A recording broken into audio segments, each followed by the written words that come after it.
31장 8절로 13절입니다. 31장 8절로 13절 교독해서 읽도록 하겠습니다. 그 이튿날 블레셋 사람들이 죽은 자를 벗기러 왔다가 사울과 그의 세 아들이 길보아 산에서 죽은 것을 보고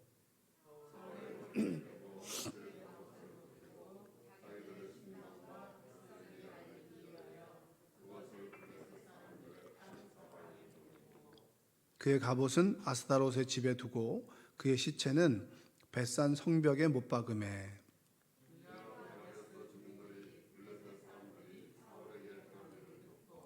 모든 장사들이 일어나 밤새도록 달려가서 사울의 시체와 그의 아들들의 시체를 벳산 성벽에서 내려가지고 야베스로 돌아가서 거기서 불사르고 그의 뼈를 가져다가 야베스 에셀나무 아래에 장사하고 7일 동안 금식하였더라. 아멘. 오늘도 하나님의 은혜가 여러분의 삶 가운데 함께하기를 주님의 이름으로 축복합니다. 여러분이 하늘나라로 갔을 때 여러분을 위해서 울어줄 수 있는 사람이 누가 있을까요? 가족들이 있겠죠? 그렇죠? 그리고 한번 떠올려 보십시오. 한번 내가 내 장례식에 사람들을 초대한다면 누가 올까? 그리고 거기에서 좀 울어줄 수 있는 사람이 누굴까? 한번 그렇게 생각하면 우리의 삶을 살아가는 그 한순간 한순간이 좀 겸허해집니다. 내가 어떻게 인생의 족적을 좀 남겨야 되나? 그리고 지금 이 순간에 정말 소중한 사람이 누구인가를 한번 생각해 보게 되겠죠. 사울도 그의 인생의 마지막이 어떻게 보면 성령으로 시작했다가 육체로 마무리한 사람 중에 한 사람입니다. 시작은 아주 좋았지만 마지막이 좋지 않은 사람이 사울과 같은 사람이죠. 그래서 사울의 인생을 마지막을 아주 상세하게 조명을 합니다. 어떻게 죽었는지, 그리고 그의 시체가, 그의 목이, 그리고 그가 입었던 갑옷이 어디에 지금 놓여 있는지, 하나님을 떠난 자의 마지막의 모습이 어떠한지를 아주 구체적으로 알려주는 거예요. 그 이야기는 뭡니까? 하나님 안에 거했을 때 우리의 삶은 평안할 수 있지만 하나님을 떠났을 때 우리의 삶은 아주 비참해질 수 있다는 거예요. 그래서 한번 볼까요? 8절 한번 읽어보겠습니다. 그 이튿날 블레셋 사람들이 죽은 자를 벗기러 왔다가 사울과 그의 세 아들이 길보아 산에서 죽은 것을 보고, 블레셋 사람들이 죽은 것을 가죽을 벗기던가 아니면 그들이 가지고 있던 귀중품들을 벗기겠죠. 그리고 그들이 가지고 있었던 것 중에서 좋은 무기들은 가져가겠죠. 노략질을 하는 거잖아요. 근데 거기서 보니까 사울과 그의 세 아들이 죽어 있는 거예요. 왕과 왕의 왕자들이 다 죽어 있는 거죠. 그리고 9절, 사울의 머리를 베고 그의 갑옷을 벗기고 자기들의 신당과 백성에게 알리기 위하여 그것을 블레셋 사람들의 땅 사방에 보내고, 머리를 베입니다. 목이 잘려나가는 거죠. 여러분이 만약에 죽을 때 목이 잘려나간 상태에서 목 따로 몸 따로 입었던 의복 따로 입는다면 굉장히 비참하겠죠. 근데 이 전쟁이라고 하는 게 이렇게 비참한 거니까 목을 베고 그리고 갑옷을 벗깁니다. 그리고 자기들의 신당과 백성에게 알리기 위해서 땅 사방에다가 경고하는 거죠. 야, 블레셋에게 우리에게 대항했을 때 이스라엘 왕이 이 정도 된다. 그럼 너희들은 어떻게 되겠냐? 까불지 말아라 라고 하는 거죠. 그래서 시범 케이스로 이제 목은 사람들에게 보내고, 자, 그리고 10절 한번 볼까요? 그의 갑옷은 아스타롯의 집에 두고 그의 시체는 벳산 성벽에 못 박음에, 아마 목은 걸어놨겠죠. 그리고 시체는 벳산 성벽에다가 못 박아서 걸어놓고 목이 없는 상태에서, 그리고 갑옷은 이방인의 신전에다가 아스타롯 신전에다가 딱 모셔놓는 거예요. 그러니까 죽어서도 평안하지 못한 거예요. 하나님을 떠난 사울의 모습, 그리고 하나님의 말씀을 듣지 않고 순종하지 않은 사람들의 모습이 이렇게 비참하다는 거예요. 이것을 아마 우리에게 보여주는 거죠.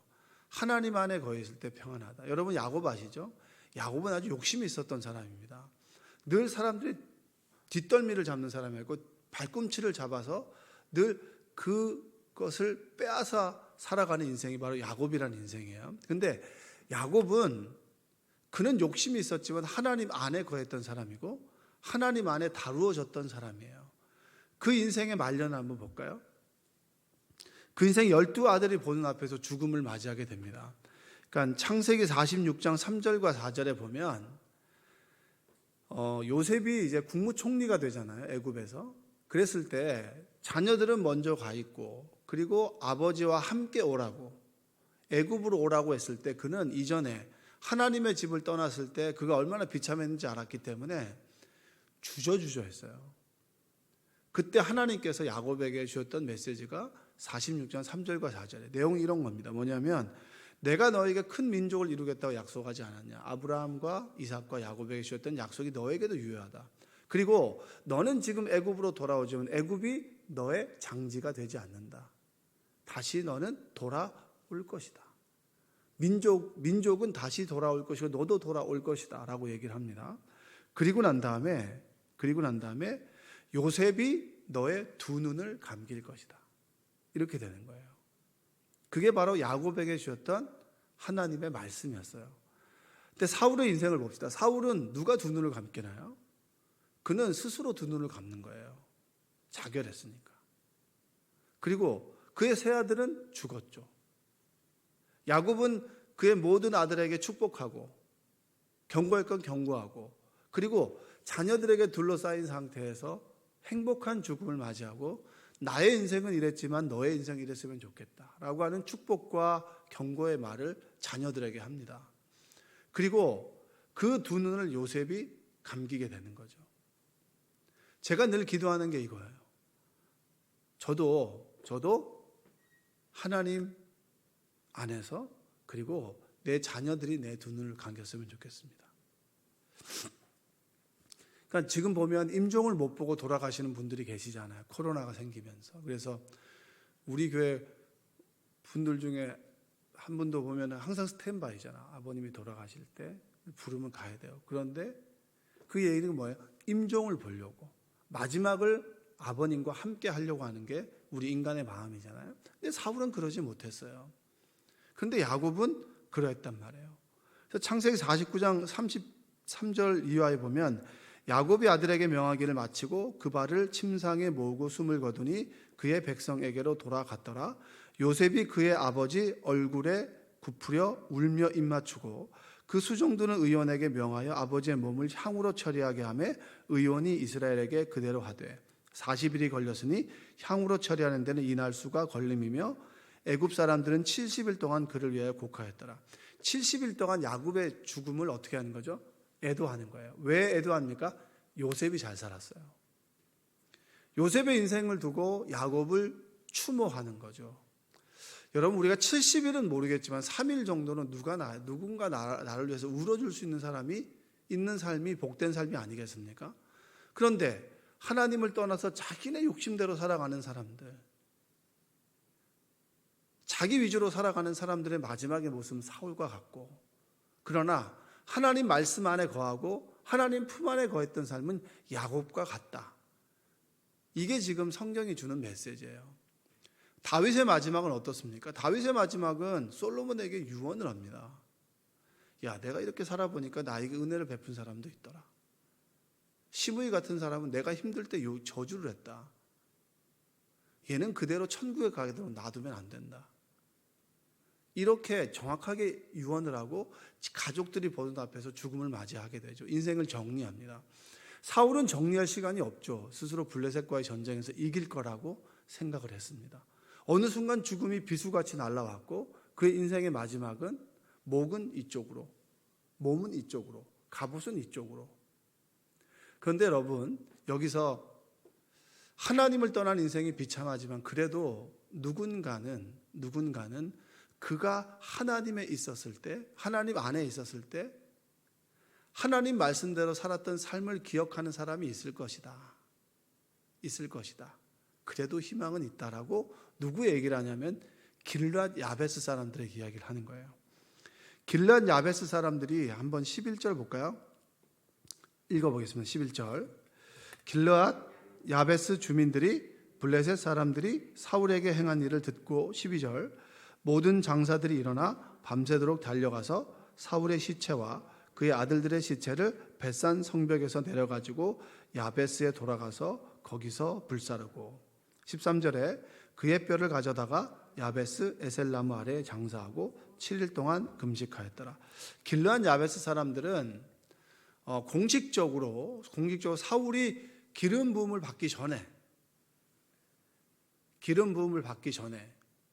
그때 이 암몬 사람들이 길르앗 야베스에 쳐들어옵니다. 그때 길르앗 야베스 사람들이 암몬 사람들에게 뭐라고 얘기하냐면 제가 당신들에게 조공도 바치고 그리고 화친합시다. 전쟁하지 말고. 그랬더니 받아들일 수 없다. 너희들의 두 눈을 다 뽑아버려야 할 만큼 나는 증오에 차있다. 이렇게 그들을 위협할 때 그때 하나님께서 사울을 통해서 길르앗 야베스를 이스라엘 민족이 달려가서 암몬을 물리침으로 인해서 길르앗 야베스를 구해 줍니다. 그때 그거를 길르앗 야베스 사람들은 기억하고 있는 거예요. 그래서 누가 뭐라 해도 사울의 폭정 나도 알아. 사울이 나쁜 사람이야. 그리고 그는 하나님 말씀을 떠난 사람도 맞아.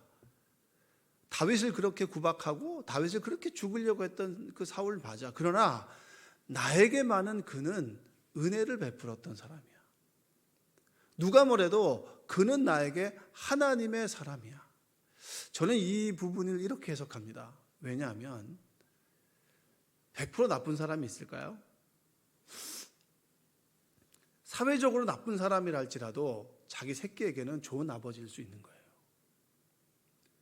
사람들을 평가할 때 여러분 어떤 지도자를 평가할 때 그 사람이 어떤 큰 실수를 하게 됩니다. 그럼 아주 100% 나쁜 사람인가요? 그 사람이 그 면에서는 나쁘지만 이런 면에서는 좋은 사람일 수 있는 거예요. 자기 가족에게는 좋은 엄마, 좋은 아버지일 수 있는 거예요.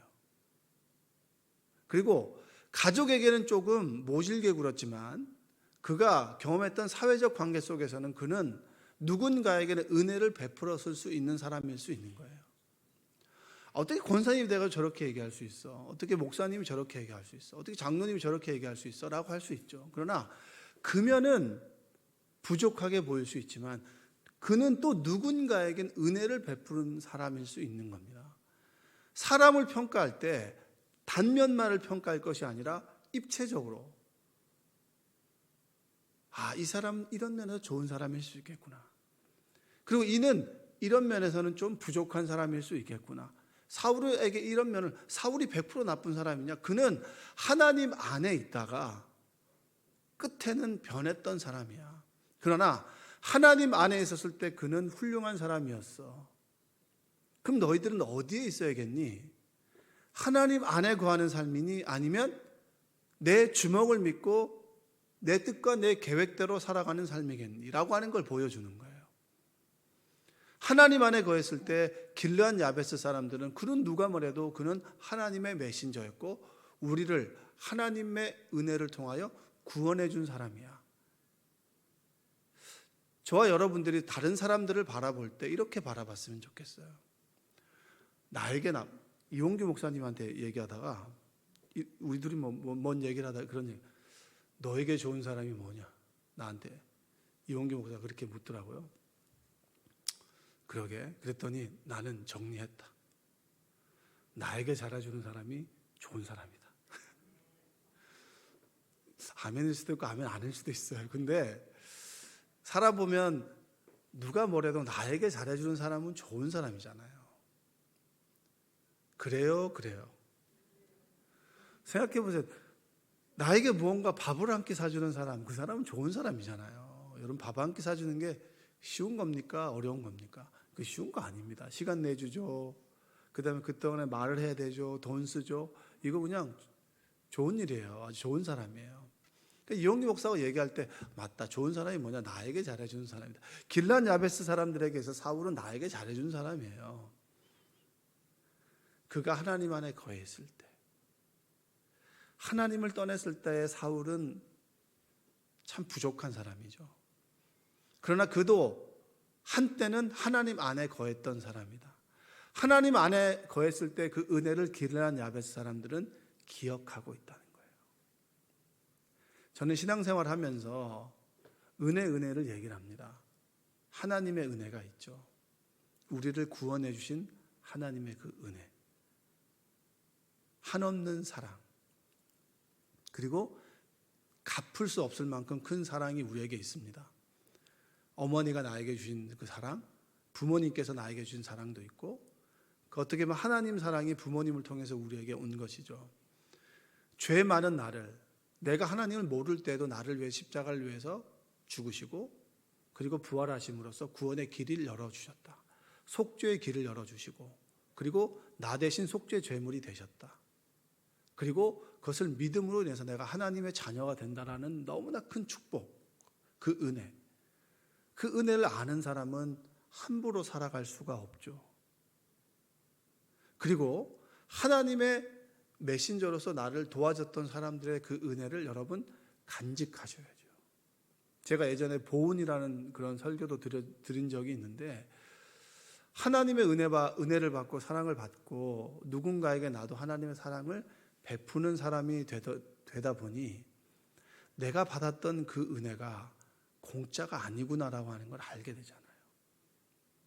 길르앗 야베스 사람들도 누군가의 두 눈이 뽑히고 내 자식이 두 눈이 뽑힐 수 있는 삶의 처지에서 하나님께서 사울을 통해서 우리를 구원해 줬어. 누가 뭐래도 그는 나에게 은인인 거예요.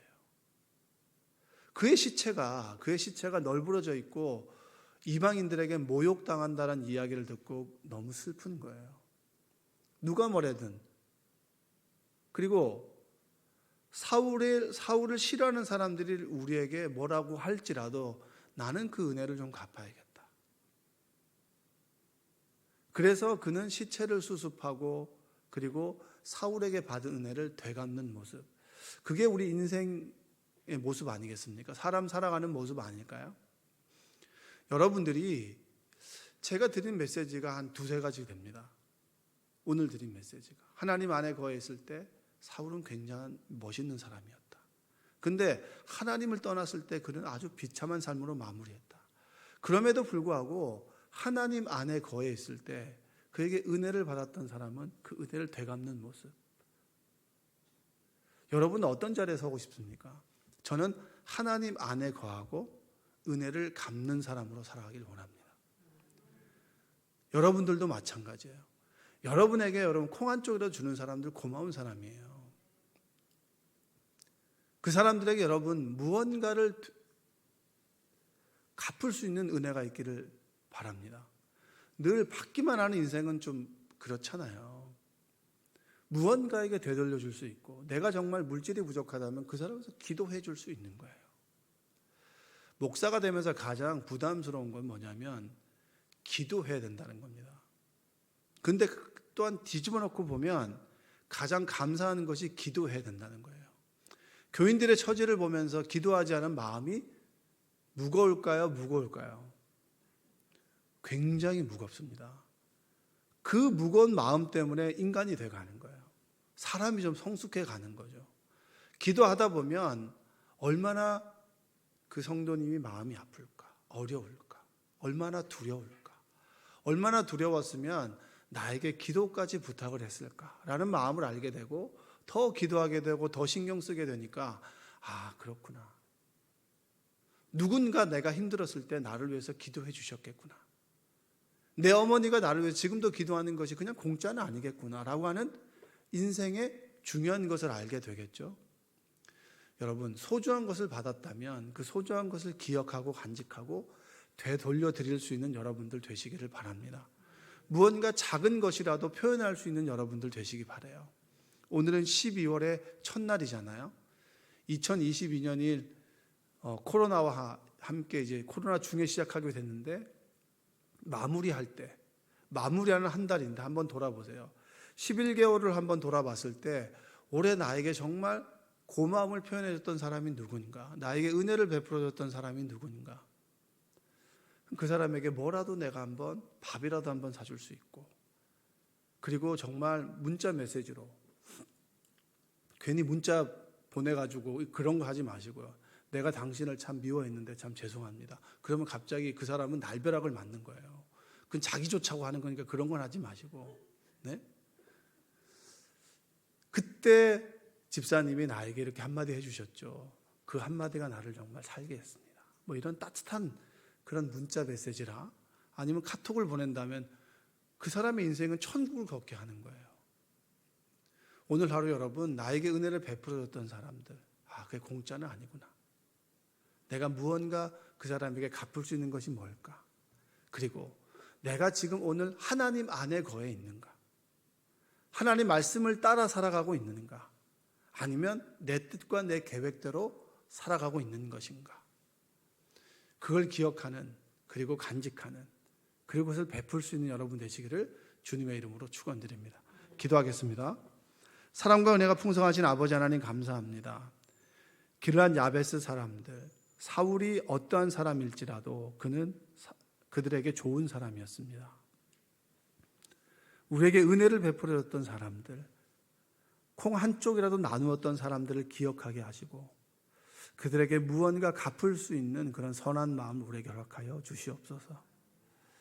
우리의 작은 행동을 통해 세상이 아름다워질 수 있도록 지금도 힘겨워하고 두려워하고 아파하는 성도들 위로해 줄 수 있고, 그를 위해서 기도해 줄 수 있고, 그리고 그의 등을 다독다독 해줄 수 있는 그런 믿음과 사랑이 많은 사람들 되게 하여 주시고, 하나님 밖에 거하는 삶이 아니라 하나님 안에 거하고 하나님을 부르짖고 간구하며 기도하는 사람들 되게 하여 주옵소서.